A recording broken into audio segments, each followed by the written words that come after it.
leadership and diversity training for what's called 54 states and territories. Every state or territory has a guard unit, air guard unit. So this office gives national initiatives.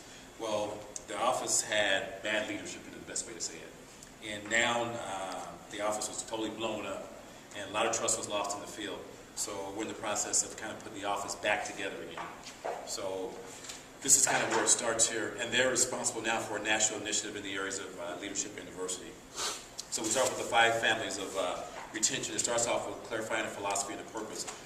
Previously, the office would dictate what would happen in the field, and we think it's best to do surveys, needs assessments, and focus groups to say, what do you really want from the field? Because you're deploying people overseas in Iraq, Afghanistan, have high ops tempo. What do you need for us in order for you to better be aligned to get rid of people best ready for war and to do their day-to-day jobs?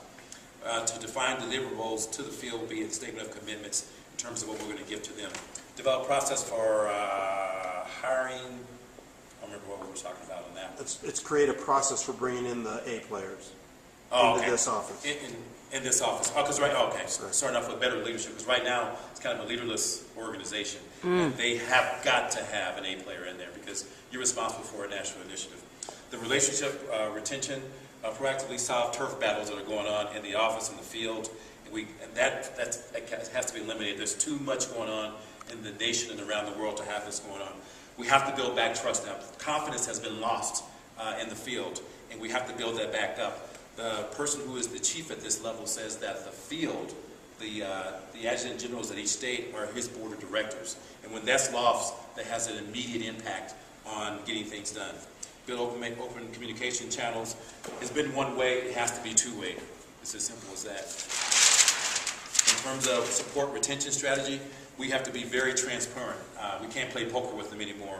They got to know that it's going to be a two-way communication. We're going to talk on a regular basis. We're going to only give you what you want. We're going to give you the services that you need. Provide the resources. This is basically what I said.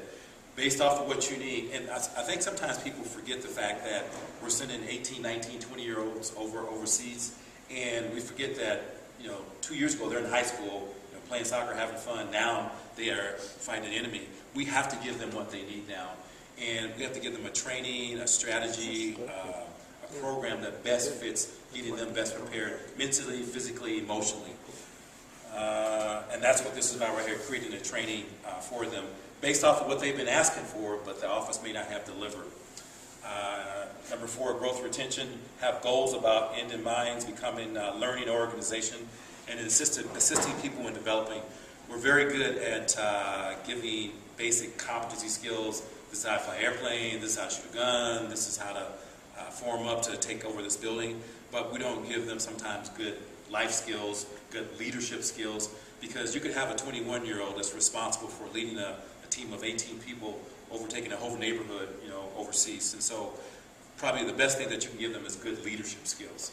And remember as I said before, previously, these are kids who were in high school, and now they're responsible for helping us fight our nation's wars. Number 5, on retention, create truth and benefits, which means you can do some things for them, because if you do not know, the suicide rate, especially on the Army side, has went up probably 150% over the last 4 years. Oh my and remember, we've been fighting this war since '91, and now we're on two fronts. And so, what can we do to give them better benefits, to keep them involved?